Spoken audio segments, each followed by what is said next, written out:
여러분 안녕하세요. 반갑습니다. 자, 빅데이터가 나온 괴물, 저는 빅낙괴 병교수입니다. 이 뭔 개소리야! 자, 오늘도 제가 아주 따끈따끈한 따끈따끈한 논문을 들고 왔습니다. 자, 이 저널은요, 그 스위스에서 발행되는 Applied Science 응용과학이라는 저널이고요. 네, 2021년 3월에 게재된 논문입니다. 이 논문을 여러가지 역시 이 논문도 에피소드가 있습니다.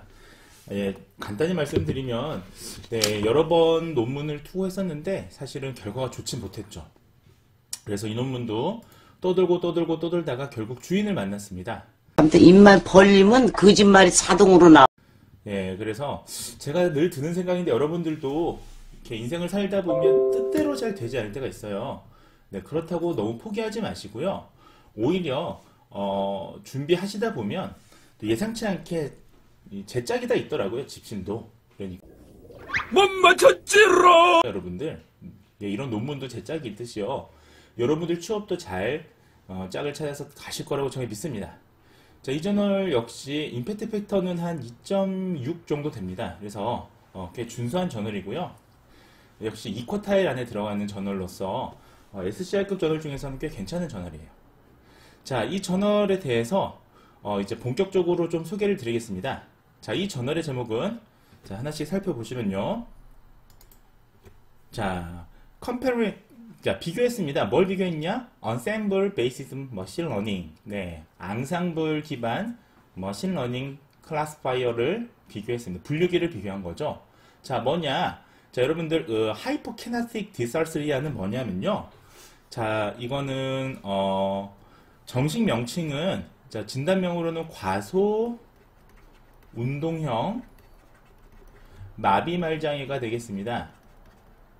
마비말 장애이고요. 이거는 쉽게 생각하면 여러분들 파킨슨병이라고 보시면 돼요.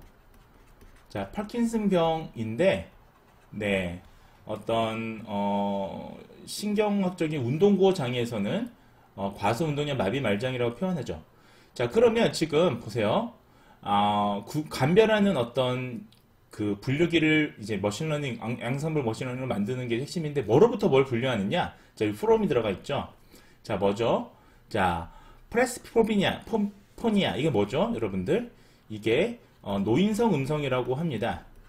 그래서 여러분들 디살트리아에 대해서는 여러분들이 뭐 파킨슨병 하면 조금 이제 감을 잡으시는 분들 좀 계세요. 파킨슨병은 여러분들 여러분들 잘 아시는 복싱 선수 과거에 무하마드 알리라는 아주 유명한 선수께서 파킨슨병으로 앓으셨죠. 그래서 파킨슨병은 흔하게 접하는데 프레스피포비아는 뭐냐? 이것은 노인성 음성이라는 건데 이거는 여러분들 핵심만 말씀드리면 후두 질환은 아니에요. 후두 질환은 아니고요.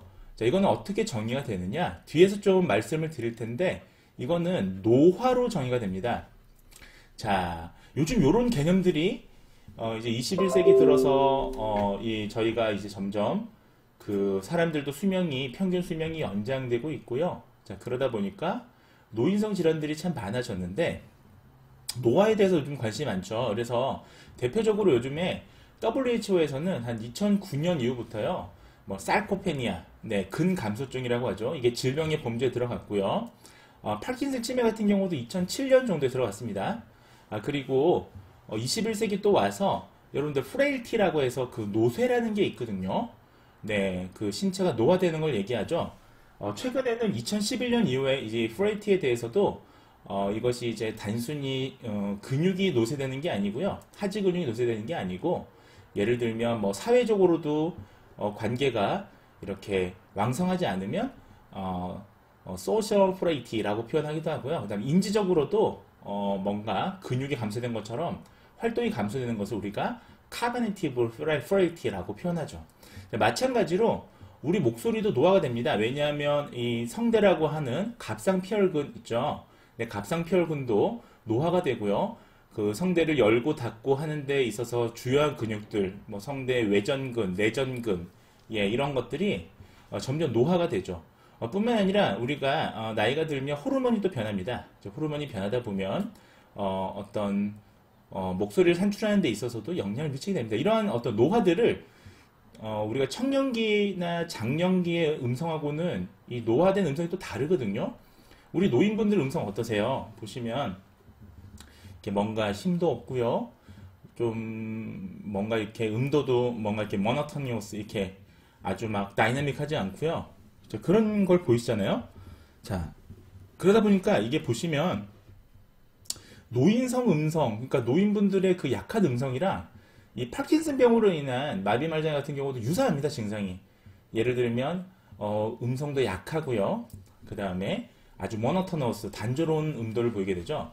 자, 그렇기 때문에 실은 우리가 이 노인성 음성이랑 파킨슨 병으로 인한 이 하이포캐나틱 디설스리아랑 구분이 잘 안 되기 때문에 이걸 구분하는 머신러닝 기반 분류기를 하나 만드는 건데 그에 대한 성능을 앙상블 모형끼리 비교하자라는 게 이 핵심의 내용입니다. 자, 그래서 이 연구의 제목을 한마디로 줄이자면, 자, 노인 음성으로부터 파킨슨병으로 인한 과수운동형 마비말장의 감별을 위한 최상의 앙상블 기반 머신러닝 분류기의 개발 그리고 예측 성능을 비교한다라는 게 이 연구의 핵심입니다. 자, 그래서 연구를 보시면요.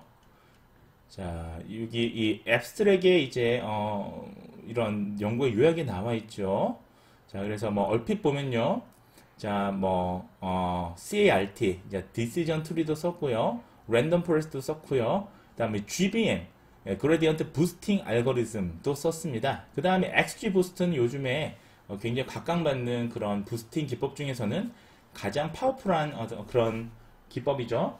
자, 이런 것들을 써서 자, 뭘 했느냐? 자, 프레딕션 퍼포먼스를 모델 간의 프레딕션 퍼포먼스를 컴페어드 비교했다라고 나와 있습니다. 자, 대상자는 76명의 하이포키네틱 디설스리아 환자하고요.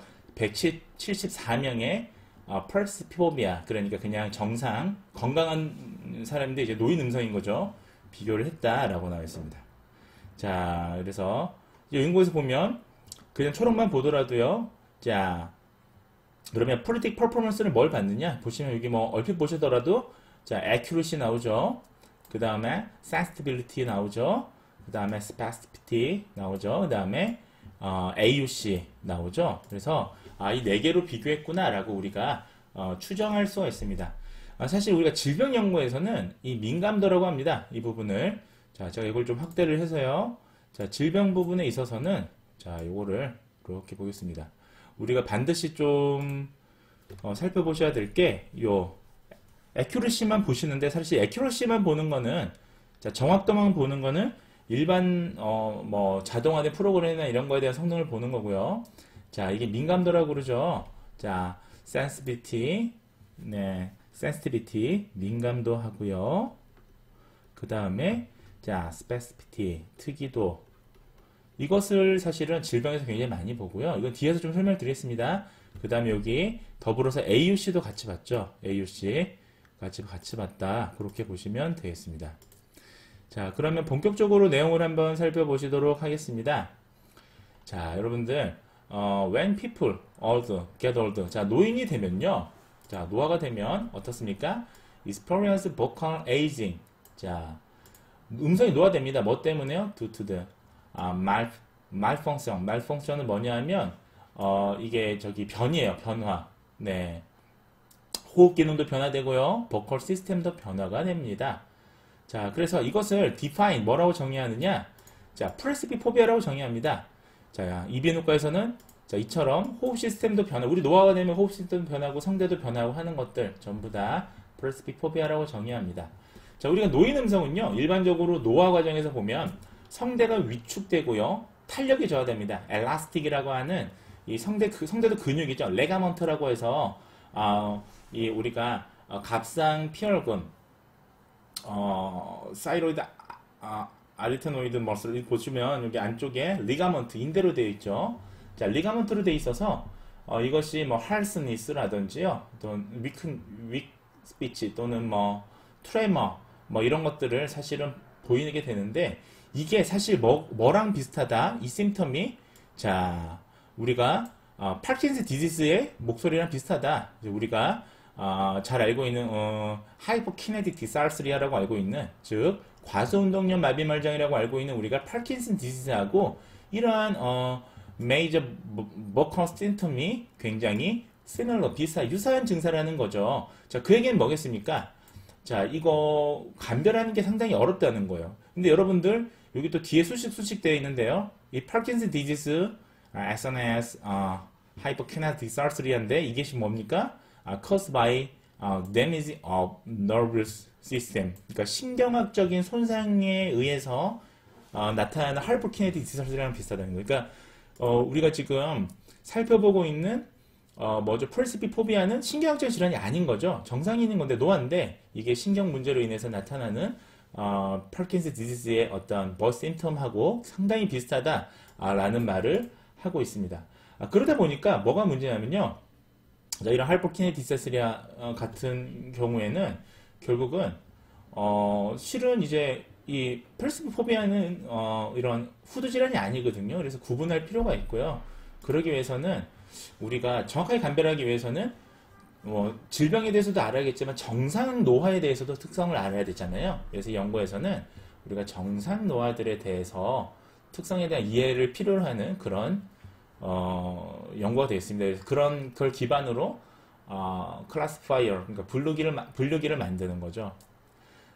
자, 또 쭉 보시면요.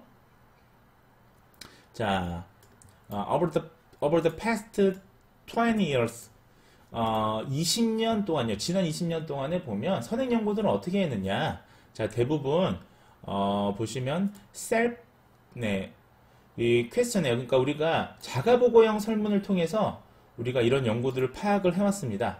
또 이런 연구들도 있었고요. 보시면, Acoustic Phonetic Studies. 이건 뭐냐 하면, 음향음성학적인 연구예요. 그러니까, 뭐, 포먼트라든지 이런 것들을 통해서 우리가 수행하는 그런 연구들을 말합니다. 자, 근데 보시면 in particular 특히 보면 어쿠스틱 포네틱 연구들은 어떤 거에 초점을 맞춰져 왔었냐면요. 우리가 스펙트럼이라고 하는 것에 이제 초점을 맞췄는데, 자, Sustained Ball Phonation Test, 그러니까 모음을 연장 발성하는 과정에서의 주파수를 측정하는 이 방법, 이것을 우리가 스펙트럼이라고 합니다. 이 스펙트럼의 어떤 주기성, cycle, boundaries, 그러니까 어떤 주기를 가지느냐. 예를 들면 우리가 음성이라는 게 음파가 사실 이렇게 주기적으로 가야 이제 사실은 우리가 안정적인 어떤 발성이 일어나는데, 그것이 아니라 불규칙적 하면 적이면 이제 후두의 질환에 문제가 있다라고 우리가 어쿠스틱 테스트인 우리가 스펙트럼에서는 그런 게 이제 나타나게 되거든요. 그래서 그런 거에 초점을 많이 맞춰왔다라는 얘기가 나와 있습니다. 자, more recently study, 좀 보다 최근에는 어떤 연구가 또 있어 왔느냐. 자, 우리가 캡스트론 미저를, 그러니까 캡스트론 미저라는 거를 우리가 이용했어요. 자, 어떤 방법으로? Connected speech. 그러니까 우리가 아까는 이제 모음 발성이라는 건 뭐냐면요. Sustained Ball Phonation은 이렇게 얘기하는죠. 단모음 발성하는 거고요. Connected speech는 그게 아니라 우리가 직역하면 연결 발어라는 건데, 우리가 그냥 대화하는 상황에서 보듯이 평가하는 걸 얘기합니다. 생각해 보세요, 여러분들. 해서 뭐 이런 그 스펙트럼 분석하는 거랑 그 다음에 지금 제가 얘기하는 것처럼 이렇게 대화할 때 높이나 강도를 측정하는 건 사실 다르겠죠. 우리가 이렇게 하면 좀 의도적인 거라서 실제 어떤 이 사람의 스피치를 반영하는 게 아니잖아요. 이제 그런 내용들이 나와 있습니다. 그래서 이 캡스라는 게 뭐냐라는 게 이제 지금 두 번째 문단에 나와 있죠. 자, 캡스럼은요, 스펙트럼에서 유래된 용어예요. 그래서 시간 영역의 함수 G가 있습니다. 이것을 스펙트럼 G에 러그를 취합니다. 자, 로그를 취하면 이 분포가 바뀌게 되죠, 이제. 그래서 이걸 다시 한번 퓨리의 역변환이라는 게 있습니다. 그래서 inverse of Fourier transform이라고 해서요. 역변환에서 G의 T의 2차 주파수 스펙트럼을 나타난 게 바로 우리가 잘 알고 있는 캡스트럼이다라고 여기 지금 이 대강의 설명이 나와 있습니다. 그래서 뭐 대표적으로 보면요, 쥐터, 쉐머.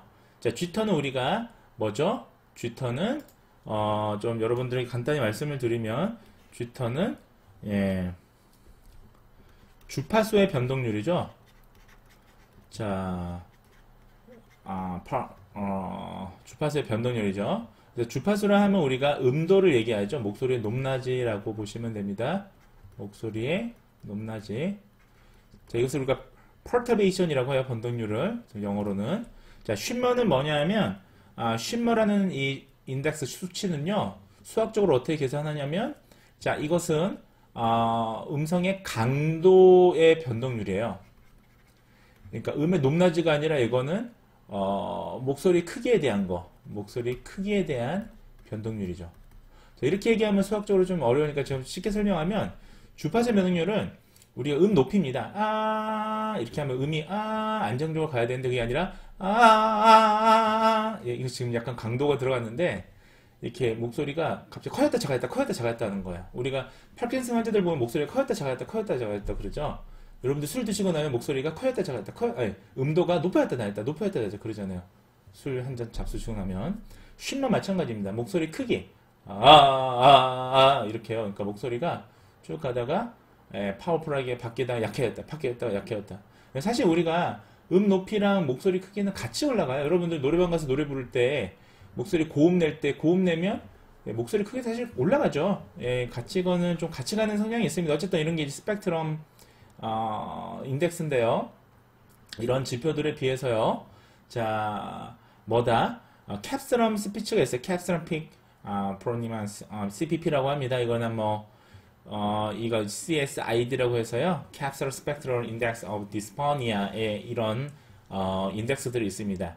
이런 인디케이터들이 있는데요. 이것이 결국은 이 공격학적인 신호, 그러니까 주기적인 음성뿐만이 아니라 이것은 이제 비주기적인 신호들도 분석이 가능하기 때문에 사실은 이게 좀 더 어드밴스한, 좀 더 선진적인 거다라고 보시면 되겠습니다. 그래서 우리가 이 캡스를 이용하면 핵심은 뭐냐? 캡스의 핵심은 하나예요. 캡스트럴 분석의 핵심은, 자, 이제 한글로 쓸게요.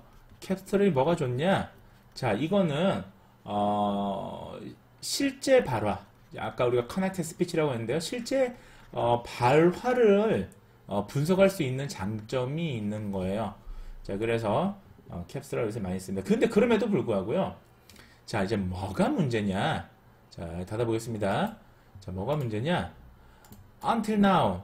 자, 보시면 대부분의 most of acoustic studies들이 어떻게 했습니까?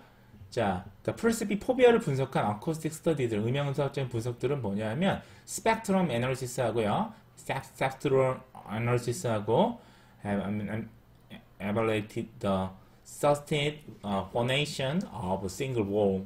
그러니까 단모음의 연장 발성만을 분석을 했죠. 대부분. 게다가 아주 few,어휘함이 아주 거의 없다는 거예요. a few study 아주 조금만 있어요. 연구들이 보면 connect speech를 한 연구들은 아주 조금밖에 없습니다. 자, 그래서 게다가 또 뭐가 문제냐? 지금 그러니까 이 파트는 뭘 얘기하는 것 같아요, 여러분들? 자, 이런 게 이제 글 쓰는 방법인데요. 지금 자, 이 세 번째 문단은 지금 이걸 얘기를 하는 거예요. 자, 세 번째 문단을 패러그래프를 보시면, 자, 한마디로 줄이면 선행 연구의 한계점이 되겠죠. 자, 이 연구가 최초의 연구는 아니다. 근데 선행 연구는 뭐가 한계냐? 자, 캡스를 이렇게 좋은 걸 알고 있으면서도 이 사람들은 단모음 발성에서 그냥 스펙트럴 애널리시스랑 캡슐 애널리시스를 그냥 비교했다. 자, 일단 한마디 더 하는 거죠. 자, 숟가락 하나 더 얹는 거죠. 자, furthermore. 자, 게다가 보면, 자, 캡슐 분석을 이용해서 연결발을 분석한 선행 연구들, 얼마 없던 이 선행 연구들도 보면 방법론적인 측면에서 볼 때, 자, 피험자의 음성 보이스, 이 데이터를 수집해서요, 어떻게 했어요? 자, 애노바 분석이랑, 뭐, T-테스트, 이런 거, 매노바, 이런 거 한 걸 뭐라 그러죠? GLM, Generalized Linear Model에 기반해서 결국 분석을 한 거예요. 자, 선행 연구 한계점 크게 뭐였죠? 자, 이거 모음 연장 발성에서만, 예, 비교를 했었어요. 캡슐이랑, 스펙트럼을요. 자, 그 다음에 방법론적인 한계가 있는 거죠. 방법론적으로 결국, 자, T-테스트나 애노바를 쓴다라는 거는 GLM에 우리가 분석을 한다는 건데 GLM의 한계는 결국 뭐죠? 한마디로 줄이면 자, 평균 비교잖아요. 자, 결국은 선행 연구들은 평균적인 수치를 그냥 비교한 거예요. 그래서 예를 들면 젊은 사람들이 노인 음성보다 예를 들면 어떤 수치가 더 유의미하게 높다, 낮다 이런 거는 알 수 있겠죠. 예, GLM에 기반했으니까. 근데 우리가 단순히 높고 낮는 것만을 우리가 보는 게 아니거든요, 사실은. 연구자들은 다른 게 다 궁금할 수 있습니다. 예를 들면 이 연구처럼 예측 모형을 만든다든지요. 클래시파이어를 만들 때 단순히 평균 차이만 우리가 알고 있으면 우리가 프리딕을 할 수가 없어요, 전혀. 자, 그래서 이 연구는 이제 이런 걸 봤다라는 내용들이 나오겠죠. 그 다음 문장에 이제 그런 내용이 나오겠죠. 그럼 이 연구는 어떤 게 강점인지 나오겠죠. 자, 그래서 보시면 on the other hand 반면에 보면 최근에는요. 자, 뭐가 쓰이느냐? 자, ensemble based machine learning 쓰이고 있어요. machine learning method가 쓰이고 있어요. 자, 이게 뭐가 있느냐? 대표적으로 자, random forest라든지 자, 그다음에 gradient boosting 알고리즘 GBM이라든지요. 자, 이런 것들이 데이터 마이닝 알고리즘으로 우리가 쓰이고 있습니다. 어떤 질병을 예측하는 모델링을 만드는 그런 걸로 쓰이고 있습니다. 그래서 ensemble based machine learning 뭐가 좋냐? 우리가 자, 핵심이 이겁니다. 무작위성을 최대로 부여하는 게 우리가 핵심이 되죠. 그래서 increasing, 자, 증가시키는 거예요. 뭘 증가시키느냐? 자, randomness of the maximum. 그러니까 무작위성을 최대화하는 게 지금 앙상블 모형의 핵심이 되겠습니다. 자, 그러면 어떻게 됩니까? 무작위성을 최대한 줄이면 어떻게 돼요? 예측 오차가 줄어드는 거예요. 예측 오차가. 그래서 우리가 전통적인 GLM, Generalized Linear Model 같은 전통적인 통계학적인 분석으로는 처리하기 어려운 빅데이터의 분석이 그래서 가능하다라는 겁니다. 자, 그럼에도 불구하고 우리가 보시면 현재까지 자, 여기 마지막 문제에 보시면 네버레드 그럼에도 불구하고 현재까지 파킨슨으로 인한 과소 운동량 마비 말장애 이거를 대상으로 한 연구들은 주로 GLM에 국한되어 있었던 거예요. 애너바라든지 매너바라든지 이런 것들이요. 그래서 앙상블 기반 머신러닝 알고리즘 이용한 연구가 굉장히 소수에 불과했고 자, 그러다 보니까 연구에서는 뭘 하겠다 이게 제일 마지막에 항상 연구 목적으로 끝나죠. 그래서 연구에서는 전통적인 이제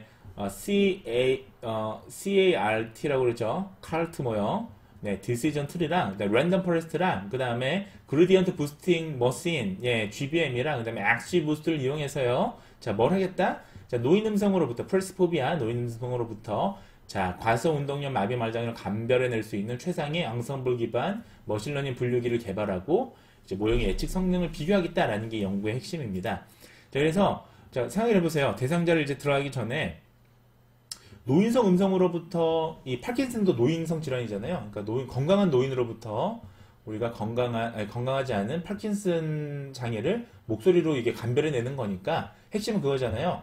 자, 그러면 자, 이 대상자의 연령대는 어떻겠습니까? 젊은이가 포함되면 될까요, 안 될까요? 안 되죠. 예, 그러니까 노인 음성으로부터 음성만으로 파킨슨 장애를 구분해내는 거예요, 핵심이. 자, 그러니까 여기는 76명의 65세부터 80세까지의 30명은 여성, 남성, 46명 여성이죠. 이 하이퍼키네틱 디살스리아 환자들, 그러니까 파킨슨 질병이죠. 서울과 인천에 재활의학과에 있는 이제 병동에 있는 사람들이었고요. 그다음에 174명의 정상인들은 뭐냐? 프레스포비아예요. 자, 이 사람들도 역시 같은 지역에 있는 사람들입니다. 대저군도 연령 범위도 같죠. 그래서 여기 보시면 이제 우리가 연구 대상을 얘기할 때 제일 꼭 반드시 들어가야 될 게 연구의 포함 기준하고 제외 기준이 반드시 들어가야 됩니다. 그래서 여러분들이 연구의 포함 기준, 제외 기준을 잘 빼먹고 안 쓰는 경우가 있는데 반드시 필요해요. 자, 그래서 보시면 프레스포비아는 어떤 사람들이냐? 자, 보시면 이 사람들은 정의가 되는데 일단 define 어떻게 정의되는 헬스 컨트롤 그룹이에요. 결국은 이 연구에서 프레스포비아는 질병이 아니라 헬스 컨트롤 그룹이다. 자, without Ledington disease. 후두 질환이 없는 사람들이에요. 그러니까 후두 질환이 없는 건강한 그룹을 우리가 프레스포비아라고 정의를 하게 됩니다. 자, 그래서 여기 프레스포비아는 또 어떤 사람들이냐? 여기 셀렉션 크라이티아가 나오게 되겠죠. 보시면 5가지가 있는데 제가 빠르게 좀 말씀을 드리겠습니다. 첫 번째는 청취학적 평가 방법이 있어요. GRBAS라고 하죠. 뭐 그레이드, 뭐 로스니 이런 거 쭉쭉 들어가 있는. 그러니까 청지각적 평가는 거 귀로 듣고 평가하는 거죠. 전문가가. 그래서 청지각적인 평가 방법인 GRBAS 스케일입니다. 이 스케일을 통해서 우리가 후두 질환이 없었고요. 그 다음에 두 번째는 최근 한 달간 상기도 감염이 없었어요. 상기도 감염이란 건 감기 뭐 이런 거예요. 있으면 사실은 음성으로 지금 파킨슨 병을 구분하려고 하는데 감기 같은 게 지금 현재 앓고 있으면 어떻습니까? 지표가 정상적으로 안 나오겠죠. 그 다음에 세 번째는 신경질환으로 수술받은 경험이 없어요. 만약에 신경질환으로 수술이 있는 병력이 있으면 그게 영향을 미칠 수 있으니까요. 자, 넷째는 우울증 검사가 있습니다. GDS SF. SF는 쇼프롬이에요. 쇼프롬 코리아. 그래서 이걸 5점 이하로 우울증이 없는 사람들이에요. 5점 이하면 우울증이 없는 걸로 나옵니다. 그 다음에 마지막으로는 캔달이라는 이 선행 연구에서 보니까 위크닉, 음성 약화, 뭐 제한적인 음도 및 강도, 발성 시간의 감소, 그 다음에 기직성, 브라스니스, 그 다음에 뭐 쉰 목소리, 자, 이런 것들이 임상적 증상이 발견이 되면 이제 프레스피포비아라고 이 선행 연구에서는 정의를 하고 있거든요. 그러니까 그런 거에 부합된 사람들이었다. 이렇게 나와 있습니다. 자, 이렇게 지금 나와 있고요. 그 다음에 데이터 컬렉션이 나와 있습니다. 자, 그러면 음성을 어떻게 수집했느냐 좀 자세하게 굉장히 나와 있는데요. 보시면 자, 보이스 샘플 데이터는 어떻게 했느냐. 자, 실험실에서 했어요. 레버토리에서. 자, 노이즈가 없는 실험실에서 했고요. 녹음은 이런 마이크로폰을 사용했고요. 90도로 이제 각도를 고정된 마이크를 사용했고요. 마우스로 입으로부터의 거리는 한 10cm 정도를 유지하는 고정된 마이크. 그래야 이제 목소리의 강도나 이런 것들이 거리 때문에 영향을 안 받죠. 수치가 아주 체계적으로 이제 통제되었다고 보시면 됩니다. 자, 모음 연연 발성이랑 커넥트 스피치는 뭘 했느냐? 자, 샘플링 레이트는 이거는 이제 우리가 통계에서는 샘플링이라는 게 이제 표본을 어떻게 추출할 것인가인데 이거는 이제 목소리에 대한 샘플링이에요. 그러니까 여기서는 목소리를 분석하는 거잖아요. 그래서 보이스에 대한 샘플 레이트는 44,000Hz. 그러니까 거의 44,000Hz면 우리의 자음 모음 다 들어가죠. 16비트로 이제 양자화로 이것을 분석을 했고요. 분석한 프로그램은 Analysis Dysphonia in Speech and Voice라고 해서 ADV-SV라고 합니다. 요 카이 펜턱스 의료기기고요. 요 이비인후과에서 많이 쓰죠. 자, 이걸로 했고요. 이걸로 이제 둘 다 한 거예요. 그 Succinate Phonation-이란 Connected Speech를 같이 이제 저 기기 하나로 한 겁니다. 자, 그 다음에 모음 연연 발성은 어떻게 했느냐. 자, 보시면 R을 이제 녹음하는 방법으로 3세컨 3초 이상 이제 발성을 하게 했고요. 자, 그 다음에 2세컨 인터벌 50 밀리세크가 있으면 요거는 그 이후부터 이제 분석을 했습니다. 왜냐하면 앞부분 소음이 들어갈 수도 있고 하니까 이제 딱 모두 다 표준화되게 측정을 하려면 50 밀리세크 이후부터 했고요. The mean several measures averaging over separate row recording. 그러니까 우리가 각각 분류된 세 개의 row를 우리가 측정해서 평균을 낸 거죠. 네, 그러니까 1회 평균, 2회 측정, 3회 측정해서 평균 낸 거예요. capsular measure는요 어떻게 했습니까? The first sentence of 가을이라고 하는 패러그래프의 첫 번째 문장을 가지고 있습니다. 그래서 이것을 퓨리에 변환해서 ADSV를 소프트웨어를 퓨리에 변환해서 사용을 했죠. 이 첫 번째 센텐스가 여기 지금 예시가 나와 있죠. 우리나라의 가을은 참으로 아름답다 라고 하는 이 지금 하나, 둘, 셋, 넷, 네 개 단어로 어절로 되어 있고요. 음절은 15음절이죠. 이렇게 구성된 표준화된 이제 문장 발화로 했다. 커넥티드 스피치는 이때 인터벌 퍼즈가 200ms라면 이것은 excluded 제외하고 분석에서는 제외하였다라고 나와 있습니다. 자, 다음에 definition of variable 우리가 변수의 정의가 또 반드시 들어가는데 우리가 머신러닝 기계 만들 때 변수가 정의가 되어 있지 않으면 어떻게 이게 분석이 되는지 우리가 알 수가 없죠. 그래서 했는데 여기는 이제 아무래도 스피치 어쿠스틱 패러미터가 많이 들어가 있겠죠. 그래서 보시면 outcome variable은 여러분들 prevalence of 유병률이죠. 유병률 of hypokinetic dysaltheria 그러니까 과소운동량 마비 말장애에 대해서는 유병률이 들어가 있고요. 그 다음에 이 투입 변수들은 독립 변수들은 설명 변수들은 age, gender, education, current, smoking status, drinking 등등등 있고요. 여기 CPP부터요. low high spectral ratio, 그다음에 LH ratio 이게 지금 low high spectral이 그러니까 LH ratio라고 해요. LH 비율. 그래서 low high spectral standard deviation 그 다음에 max, mean 이런 거 다 들어갔고요. fundamental frequency도 들어가 있고요. 그래서 지금 굉장히 많이 들어가 있는데 이거에 대해서 결국은 이것이 다 보면 캡스트럴하고 스펙트럴 미저 그러니까 그런 인덱스의 설명들, definition들이잖아요. 그래서 이거 테이블 1에 지금 나와 있으니까 수학적으로 궁금하신 분들은 이런 것들을 좀 찾아보시면 이게 각각의 어떤 지표가 어떤 의미를 가지는지를 우리가 알 수 있습니다. 자, 쭉 나와 있고요. 그 다음에 네 번째 뭐가 들어갔냐면 이제 통계 분석이 들어가겠죠. 자, 통계는 처음에 이제 예측 모형은 어떻게 개발했고 어떻게 성능을 평가했느냐가 지금 나와 있습니다. 그래서 우리가 프레스피포피아, 노인 음성하고요, 과소운동량 마비말장 감별을 하기 위해서 여기서 본 거는 모델이 그렇게 많지는 않죠. 그래서 이 디시전 트리 모형하고요, 그 다음에 그라디언트 부스팅 머신 하고요, XG 부스트, 요즘 굉장히 날라다니는 XG 부스트 하고요, 그 다음에 랜덤 포레스트 이렇게 대상으로 해서 예측 모형을 개발했고요. 개발된 모형의 예측 성능을 파악하고자 여기서는 뭘 봤다?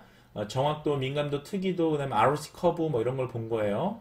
그래서 예측 성능의 검증을 위해서 fivefold cross validation. 여러분들 fivefold cross validation을 쓴 이유는 우리가 이 샘플 자료가 굉장히 많으면 뭐 한 1000명 이상 넘어가면, 그때는 사실은 1000명, 10,000명 넘어가면 교차 검증하지 않고요.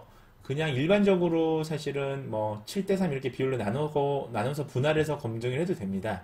근데 이게 좀 약간 빅데이터라고 하긴 하지만 약간 대상수가 아주 많지 않으면 교차 검증을 해야 오버피팅이 안 생겨요. 그래서 연구에서는 오버피팅 하기 위해서 교차 검증을 했고요.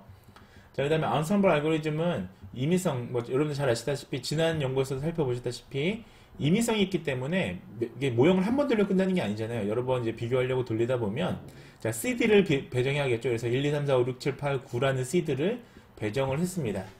그러면 매번 돌릴 때마다 같은 이제 결과값이 나오겠죠. 모델의 예측 성능은 어떻게 했느냐? 각 모형의 정확도, 민감도, 특이도, ROC 커브를 비교했고요. ROC는 뭐냐? AUC 해서 이제 ROC 커브 면적이라는 게 나옵니다. 그래서 그것을 가지고 했고요. 그래서 1이면 뭐 가장 완벽한 거죠. 1에 가까울수록 좋은 모형이다. 네, 그렇게 수치를 해석하시면 되겠습니다. 그 다음에 여기 sensibility가 나오죠. sensibility, 민감도라고 합니다. 민감도는 여기서 어떤 의미냐? 여러분들 요걸 좀 알아두셔야 되는데요. 민감도. 민감도는 뭐냐 면 여기서 어떻게 정의되느냐? 과소운동량 마비말장애가 발생한 노인을 이 개발된 예측 모형에서 과소운동량 마비말장애로 정확하게 예측하는 비율이죠.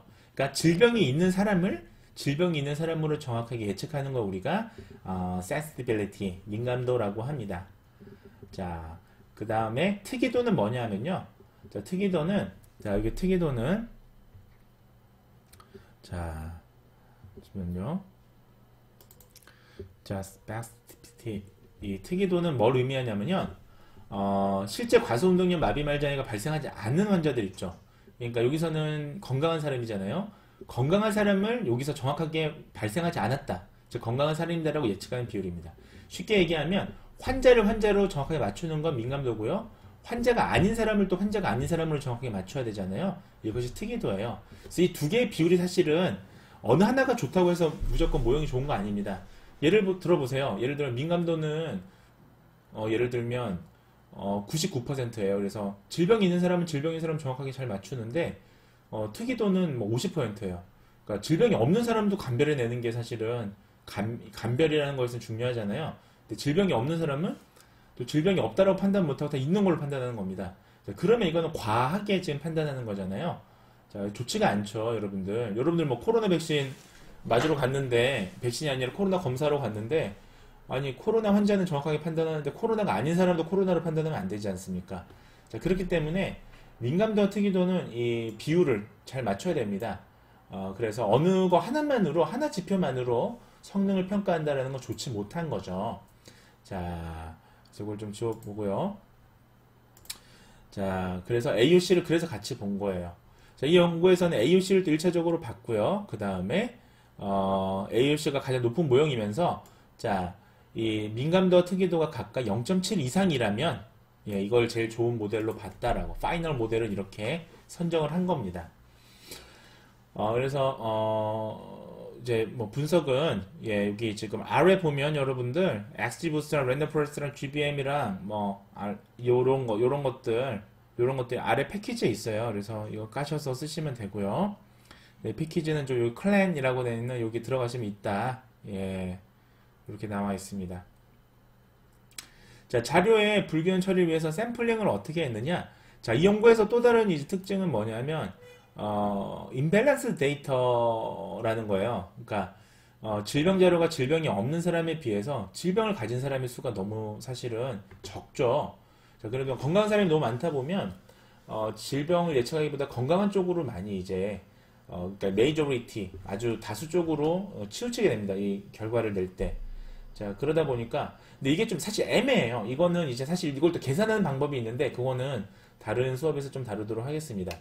자, 뭘 계산하냐면 이게 임밸런스 데이터냐 아니냐가 사실 애매하잖아요. 그러니까 어디까지가 임밸런스냐? 예를 들면 8대 2면 임밸런스냐? 예. 그러니까 질병이 없는 사람이 8이고 질병이 있는 사람이 2면 이거 임밸런스냐? 1이면 임밸런스냐? 9대 1이면 임밸런스냐? 뭐 6대 4도 임밸런스처럼 보일 수도 있잖아요. 6이 더 메이저리티 하잖아요. 더 다수잖아요. 자, 이거 사실 계산하는 방법이 있는데요. 자, 여기서는 한 7대 3쯤 됐잖아요. 그러니까 7대 3쯤 됐는데 사실은 솔직하게 얘기하면 7대 3쯤 되면 임밸런스 데이터라고 생각 안 하고 분석하셔도 크게 무방합니다. 큰 차이는 없습니다. 이제 이 연구에서는 자, 이것도 역시 불균형이라고 민감하게 본 거예요. 그래서 이것을 이제 해결하고자 여기서는 스머트라는 방법을 이용했습니다. 자, 이 스머트라는 방법을 자, 앞으로 여러분 이론 시간에 저랑 좀 배우시게 될 텐데 스머트를 이용해서 불균형 문제를 해결했다라는 게 여기 핵심이고요. 자, 스머트는 뭔지 좀 나와 있죠, 여기에. 자, 오버 샘플링이 샘플링 하는 방법, 언더 샘플링, 오버 샘플링이 있는데 이 오버 샘플링의 단점이 뭐냐면 오버피팅이에요. 그래서 오버피팅을 보완하기 위한 방법이고요. 반인 변수의 클래스 중에 적은 변수의 클래스, 자, 마이너 클래스라고 하죠. 이 중에 무작위로 하나를 선택한 다음에 이거를 K개의 근접 이웃을 찾습니다. 그래서 선택된 하나의 샘플과 K개의 이웃의 차를 구한 다음에 이 차이에 0에서 1 사이의 임의값을 곱해서 기존 샘플에 더한 후 훈련 데이터에 추가하는 거. 이게 스머트인데 결론적으로 얘기하면 오버올 샘플링이랑 언더 샘플링을 각각 그 테크닉을 섞은 거예요. 그렇게 생각하시면 되겠습니다. 자, 거기에 KNN 같은 기법을 섞은 거라고 보시면 되겠습니다. 자, 이게 스머트라는 게 뭐가 좋냐? 자, 이 적은 범주의 마이너 클래스 같은 경우의 자료도 이게 오버 샘플링하고 유사하게 이렇게 늘려준다는 것처럼 유사하지만 같은 자료를 복제하는 게 아니라 기존의 자료를 적절히 조합해서 새로운 샘플을 만드니까 이거는 오버 샘플링의 단점을 또 오버피팅을 보완한다라고 우리가 알 수가 있는 거예요. 그래서 요새는 스머트를 굉장히 많이 씁니다. 자, 그래서 이건 스머트를 조정했다라고 보시면 되고요. CART는 아시니까 좀 넘어가겠습니다. 이건 쉽죠. 자, 그 다음에 랜덤 포레스트가 있습니다. 랜덤 포레스트도 뭐 여러 번 반복이 됐는데 간단하게만 볼게요. 앙상블의 아주 대표적인 대표 주자입니다. 자, 랜덤 포레스트는 부스트램 표본을 이용해서 다수의 결정트리를 만들고요. 각 모형을 종합해서 예측하는 앙상블 기법이죠. 그래서 이 알고리즘은요, 랜덤으로 몇 개의 변수를 선택하는 과정을 반복하기 때문에 결정트리의 다양성을 높여줍니다. 자, 우리가 계속 반복을 하니까 선택하고 뽑고 넣고 복원 추출이라고 그러죠. 계속. 자, 그러다 보니까 트리는 굉장히 다양하게 나와요. 자, 그렇게 해서 모든 변수를 사용해서 가장 최적의 결과를 내는 분할로 하는 게 사실 이제 의사결정 나무인데 그게 아니라 이거는 설명 변수를 무작위로 선택하고요. 선택된 설명 변수의 집합 중에서 가장 최적의 결과를 내는 그런 방법을 이용을 합니다. 여기 out of back이라는 표본을 사용할 수 있다는 게 이제 장점이라는 걸 예전에 한번 말씀을 드렸고요. 자, 그 다음에 importance variable이라는 게 이제 산출이 돼서 우리가 가장 중요한 게 뭔지를 이제 파악할 수가 있게끔 해주죠. 자, 그래서 여러 가지 장점이 있습니다. 이 연구에서는 랜덤 포레스트 모델은 500개 트리를 만드는 트리의 수는 500개로 설정을 했습니다. 이런 게 사실은 이제 랜덤 포레스트에서의 하이퍼 파라미터 튜닝이 될 텐데요. 네, 일단 약간 디폴트 모형처럼 500개만 산출했다라고 말씀드렸습니다. 사실은 이 트리의 개수 말고도 트리의 깊이도 딥스도 사실은 랜덤 포레스트에서는 하이퍼 파라미터를 튜닝하는 가장 대표적인 방법 중에 하나가 되겠습니다. 자, 그래서 여기 랜덤 포레스트의 컨셉이 나와 있고요. 그래서 이렇게 트레이닝 셋을 통해서 여러 개의 셋을 막 만들어서요, 다양한 트리가 나오겠죠.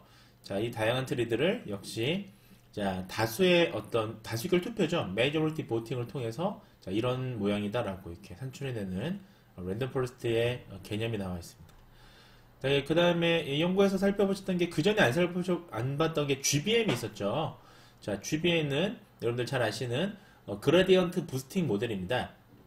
그래서 그라디언트 경사잖아요. 그래서 이건 뭐냐면 단계별로요 모델을 생성을 하게 됩니다. 그 다음에 임의로 차등할 수 있는 자 손실함수라는 걸 계산합니다. 자 로스 펑션이라고 하는 게 이제 우리가 소위 얘기하는 손실함수죠. 그래서 이것을 최적화해서 모델을 일반화하는 앙상블 기계 알고리즘 중에 대표적인 게 GBM입니다. 그래서 부스팅 모델에서는 GBM이 참 많이 쓰여요. 자, 우리가 기계학습, 머신러닝에서 보면 자, 패턴 인식할 때 부스팅은 약한 학습기들을 결합해서요 강력한 학습기를 만드는 방식이라는 의미입니다. 그래서 weak learner, 자, 얘기 약한 학습기거든요. 그래서 이것을 strong learner, 예, 아주 강한 이런 학습기로 만들어주는 거죠. 생성하는 거죠. 그래서 정확도가 낮더라도 모델을 생성하고요. 생성된 모델의 오류가 이제 다 그 다음 모델에서 보완이 되고 이런 과정을 거치면서 이전 모델보다 더 정확한 모델이 만들어지게 되고요. 그러다 보니까 정확도가 좀 높아진다라는 게 기본적인 원리입니다. GBM의 개념은 여기 지금 이렇게 지금 설명이 되고 있습니다. 자, 예, GBM의 알고리즘도 좀 나와 있는데 이건 뭐 참고삼아 더 공부하고 싶으신 분들을 보시고요. 자, 세 번째는 XGBoost입니다. 자, XGBoost는 정말 최근에 좀 개발됐고요. 최근에 이 XGBoost의 효능이 좀 많이 검증이 되고 있습니다. 한 2019년, 8년부터 이제 XGBoost가 성능이 좋다라는 게 이 컴퓨터 공학이나 아니면 빅데이터 분야에서 연구들이 많이 머신러닝 분야에서 얘기가 나오고 있습니다. 그래서 부스팅 모델 중에서 요즘에는 XGBoost가 좀 효과가 좀 있죠. 좋다고 많이 나오고 있죠. 라이트 GBM이나 XGBoost가 많이 얘기를 합니다. XGBoost는 트리를 생성할 때 자, 오분류된 값을 다음 모델에서 더 많이 사용하는 부스팅 알고리즘이에요. 자, 그래서 오분류된 관측값이라는 게 핵심인데요. 이게 성능을 더 향상시키는 방법을 훈련하는 거죠. 그러니까 오분류된 관측값이 성능이 매번 좋아지는 겁니다. 자, XGBoost는 학습을 할 때 모든 CPU 코어들을 사용하는 그런 패럴 컴퓨팅이라는 걸 사용을 하기 때문에요. 계산 과정에서 속도가 좀 빠르다라는 장점도 있고요.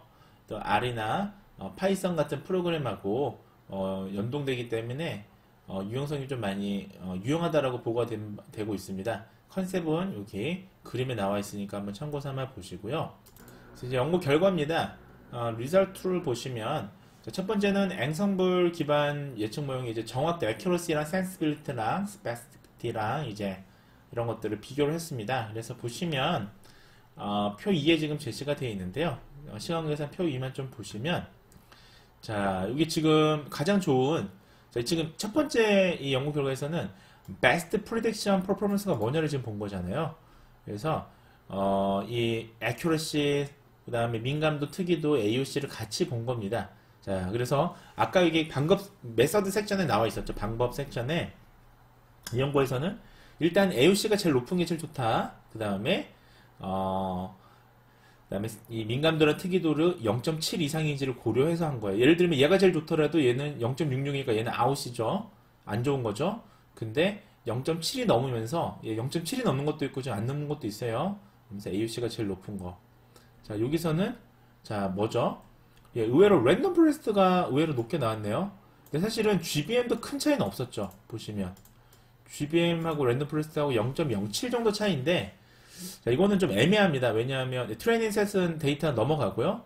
자, 이 트레이닝 셋 데이터는 보면 5fold validation의 정확도를 이제 평균에서 한 거예요. 5개의 평균을 값을. 자, 여기서 테스트 데이터만 보시면 검증값만 보시면 야, 저기 CRT부터 여기 보시면 5개의 모델을 보시면 GBM하고 사실 랜덤 포레스트가 사실 되게 계륵인데 어떤 점에서는 랜덤 포레스트가 더 좋고요. 어떤 점에서는 GBM도 나쁘진 않습니다. 예, 좀 애매하게 오는데 그래도 0.1이라도 좋은 거는 사실은 여기서 랜덤 포레스트다. 예, 좀 흥미로운 연구가 아닐 수 없습니다. 자, 그래서 최종 모델에서의 주요 예측 요인을 지금 한번 파악해 봤는데 이제 이 두 번째 연구 값이죠. 이게 결과 값을 보면 자, 결국 최종 모델을 이제 랜덤 포레스트 기반 예측 모형을 선택을 하고요.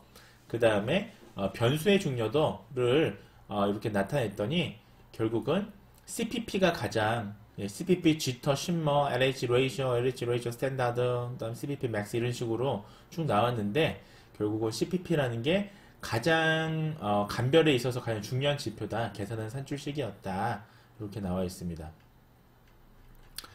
예, 뭐 그다음에 에러 그래프도 이렇게 나와 있고요. 에러를 쭉 줄어들죠. 이제 모델이 지나갈수록. 자, 그래서 이제 요약하면 그러면 디스커션에서 그 핵심은 뭐냐? 자, 우리가 앞서 우리가 본 게 이제 첫 문장이 보면 노인 음성이라는 거는 결국 파킨슨병으로 인한 과소 운동력 마비 말장애하고 노인 음성이 특성이 유사하니까 결국은 우리가 신경학적인 어떤 그런 문제로부터 정상 노인을 감별하기 위해서는 이 보이스만으로도 할 수 있다. 스피치만으로도 할 수 있다. 그래서 이거를 여기서 앙상블 머신러닝 알고리즘을 이용해서요. 결국 프레스피 포비아로부터 이 파킨슨 디지스 환자를 이제 감별해내는 그런 클래시파이어를 우리가 개발을 한 거고요. 그래서 첫 번째는 보니까 우리가 GBM이랑 XGBoost랑 랜덤 포레스트랑 CRT 예측 성능을 비교했더니만 랜덤 포레스트의 정확도가 가장 높더라. 이게 첫 번째 결과죠. 그럼 이 결과가 왜 그렇게 나타나는지를 디스커션에서는 밝혀줘야 됩니다. 그냥 높았다로 끝나는 게 아니고요. 왜 그러냐면 이건 원론적인 내용인데요. 랜덤 포레스트가 500여 개의 부스트랩 샘플로부터 이제 다양한 결정 트리를 생성하는 매깅 알고리즘에 기반했기 때문에 그냥 부스팅보다요. 그래서 CRT보다는 일단 정확도가 높은 걸로 추정이 돼요. 이건 이제 선행 연구에서 많이 밝혀진 바입니다. 자, 반대로 또 CRT는 뭡니까? 바이어스는 작지만, 자, 다른 이제 사실 CRT도 디시전 트리에서는 좀 좋은 모델에 들어가요, 사실은.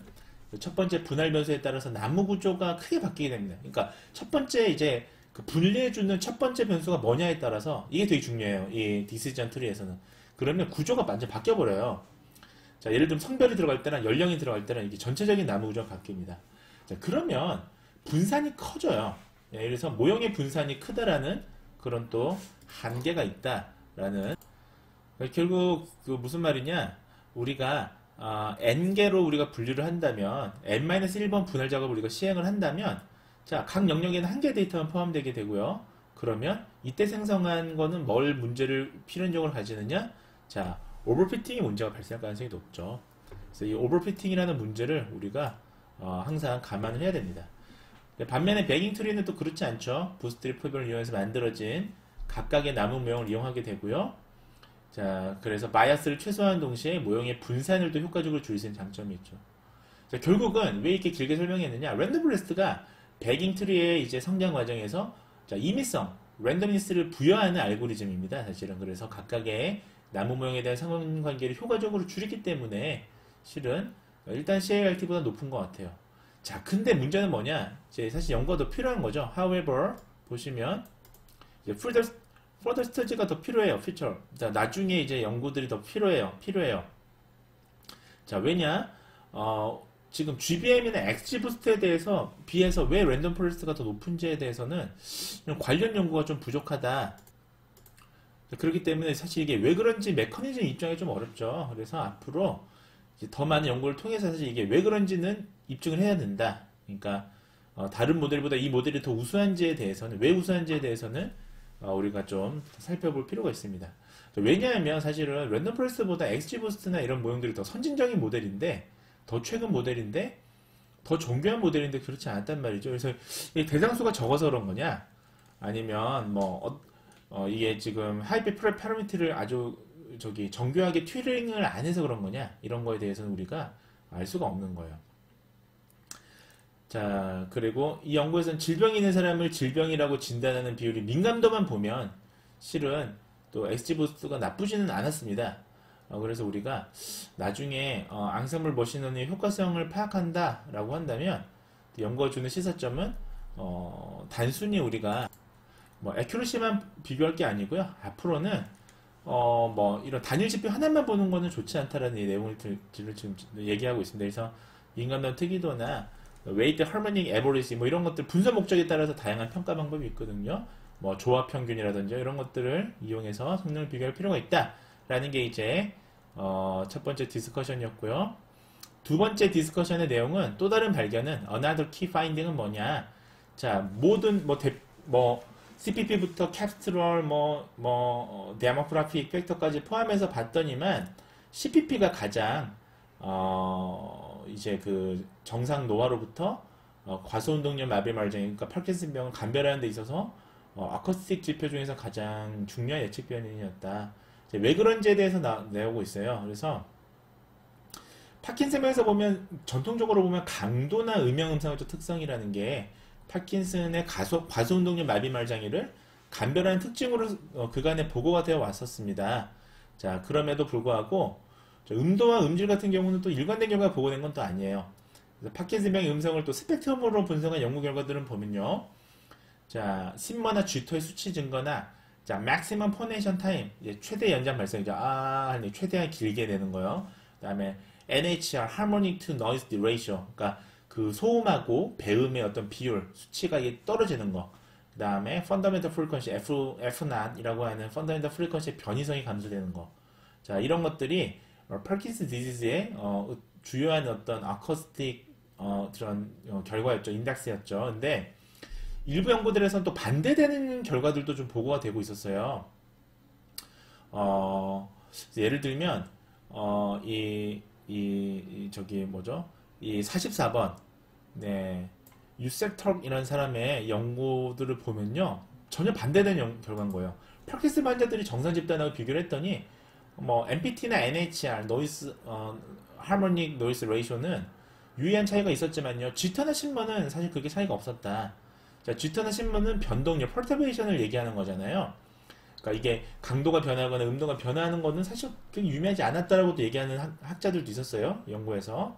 근데 이제 이러한 선행 연구들이 주로 뭐가 있냐, 이제 단점이 스펙트럼 인디케이터만을 이제 이용했죠. 그래서 이 연구에서는 봤더니 스펙트럼이랑 캐스러까지 같이 봤더니 실은 이제 CPP가 가장 중요했다. 왜냐? CPP 자체는 발화 유형의 길이나 이런 제한 없이 음성 신호의 주기성을 잘 반영하는 지표죠. 그래서 결국 캡스러 분석이라는 거는 하모닉의 정도를 로그 프레이 변환하는 게 사실은 캡스럼의 그 정점, 피크를 표시해 주는 거거든요. 그래서 피크를 표시해 줄 뿐만이 아니라 스펙트럼 측정치를 다시 역퓨레이 변환을 합니다. 그래서 음성 신호의 배음 구조를 스펙트럼에 더욱 두드러지게 시각화해서 보여주는 특징이 있죠. 그러니까 시각적으로도 아주 비주얼레이션적인 측면에서도 유용한 지표예요, 사실은. 그래서 기존 연구들 보면 음성 문제가 두드러지는 사람들 같은 경우는 CPP의 값이 아주 작아요. 아주 작고, 또 여기 나와 있죠. 아주 스몰 CPP 밸류를 지금 보이고 있죠. 그 다음에 음질이 개선되거나 음정 강도가 커지면 CPP도 같이 증가하는 양상을 보입니다. 그래서 또 여러 연구도 보면 CPP가 청지각적 평가가 높은 상관성도 있고, 또 다른 연구들을 보면요, 특히 지금 이게 하이퍼캐네틱 디살스리아인데 다른 이제 디살스리아의 시비어리티도 정확하게 예측을 하더라. 이게 사실 그러면 효율성이 이미 어느 정도 입증이 된 거예요, 이 CPP라는 지표는. 그래서 결국은 종합하면 뭐냐? 결국 캡슐과 스펙트럼을 모두 우리가 이용해서 어쿠스틱, 포네틱 애널리시스를 했더니만 프레시포비아로부터 하이퍼키네틱 디살스리아 감별할 때 결국 캡스트럼 지표 중에서는 CPP가 아주 유용한 정보를 제공할 가능성이 있다. 그러니까 요거 하나가 굉장히 중요한 지표다라는 거예요. 어쨌든 우리가 클래시파이어를 넣을 때 뭘 넣을지가 중요할 텐데 그때 CPP는 반드시 포함해라. 그런 내용도 되어 있습니다. 자, 앞으로는 이제 보다 더 나은 클래시파이어를 이제 만들기 위해서는 우리가 캡스트럼, 스펙트럼 외에도 청지각적인 지표라든지 바이오마커라든지 뭐 이런 여러 가지 이종 데이터를 넣는 거 우리가 멀티모달이라고 하죠. 멀티모달 기반 예측 모델 개발이 필요하다라고 끝매점되고 있습니다. 자, 역시 이것도 여러 과제에서 지금 펀딩을 지원을 받았던 연구고요. 자, 여러분들, 자, 어떻습니까? 그러니까 결국은 우리가 공학적인 것도 그래. 지금 저널이 공학 저널인데 공학적인 것도 자, 질병을 다루는 거는 그냥 한번 만들어봤다고 하면 안 돼요. 그래서 질병의 특성을 정확하게 이해하고 이게 왜 필요한지를 우리가 알아야 거기에 맞춰서 정교한 모델링으로 뭐 정확도도 높이고 성능을 높일 수 있는 걸 만들어내고 그것이 이제 임상 현장에서는 또 유용하게 쓸 수 있지 않겠습니까? 그렇지 않으면 우리가 너무나 위험하고 검증되지 않으면 과학적인 뒷받침이 없으면 그건 그냥 어떤 의미도 가지지 못하는 거예요. 그래서 여러분들 나중에 의료 빅데이터를 다루시는 분들은요, 의료 AI를 만들고 싶으신 분들은 질병이라는 특성에 대해서 우리가 너무너무 잘 알아야 됩니다. 자, 그래서 오늘 여기까지 말씀을 드리고 여러분들 긴 시간 경청해 주셔서 감사합니다. 안녕히 계세요.